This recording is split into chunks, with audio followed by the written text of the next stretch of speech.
With the education system crumbling ever since the inception of the National Department for it, we've looked for more and more solutions. Obama's $7 billion plan has done nothing. With no school choice, it doesn't force schools to do better. There is no reason for this to be the case. DeVos will handle this though. In one of her first major policy addresses as Education Secretary, Betsy DeVos made it clear that multi-billion-dollar education experiments conducted under the Obama administration have come to an end. During a speech Thursday at the Brookings Institution, DeVos said the Obama-era concept of throwing money at schools has proven to be a failure. DeVos, a champion of school choice, noted that critics of choice insist money must be poured into broken schools. If only schools received more funding, they say, the schools could provide a better learning environment for those being left behind. But of course, we've already tried that,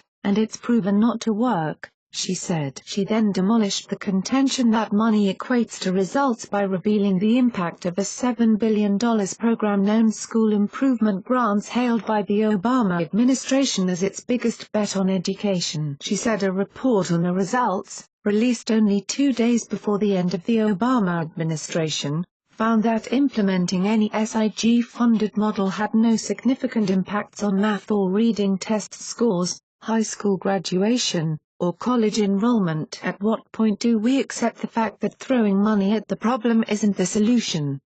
DeVos said good intentions and billions of dollars clearly aren't enough to give students what they need to succeed. Waiting and hoping for a miracle, while blocking efforts that can help millions of children immediately, is simply not something this administration will abide, she said. Throughout her address, DeVos focused on the need to address students as individuals and empower parents and local schools in crafting responses to vastly differing local environments. We must shift the paradigm to think of education funding as investments made in individual children, not in institutions or buildings, she said. DeVos said education needs to look at diverse ways to achieve its outcomes, referencing the transportation revolution created by ride-sharing services such as Uber. Just as the traditional taxi system revolted against ride-sharing, so too does the education establishment feel threatened by the rise of school choice. In both cases, the entrenched status quo has resisted models that empower individuals. Nobody mandates that you take an Uber over a taxi,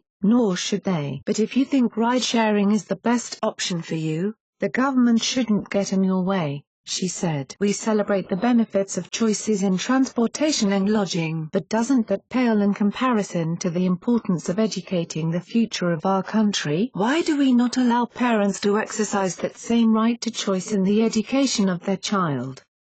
She added. Statistics show the need for new approaches in education. DeVos said the definition of insanity is doing the same thing over and over again and expecting different results. That's not policy making. Neither is education reform without changing the culture around education, she added. Changing the culture starts with shifting away from an us versus them mentality. The focus shouldn't be on whether we have a public system, private system, charter system, virtual system. It should be about the child, and about what is best for each individual student, she said. I think we need to change the conversation from how we invest in schools, and what types of schools we invest in, to investing in students. At the end of the day, if the finest school building with the best teachers isn't educating all of its individual students effectively, that school is failing those students, she said. Giving choice to everyone will create competition in the schools. There will be better hiring standards,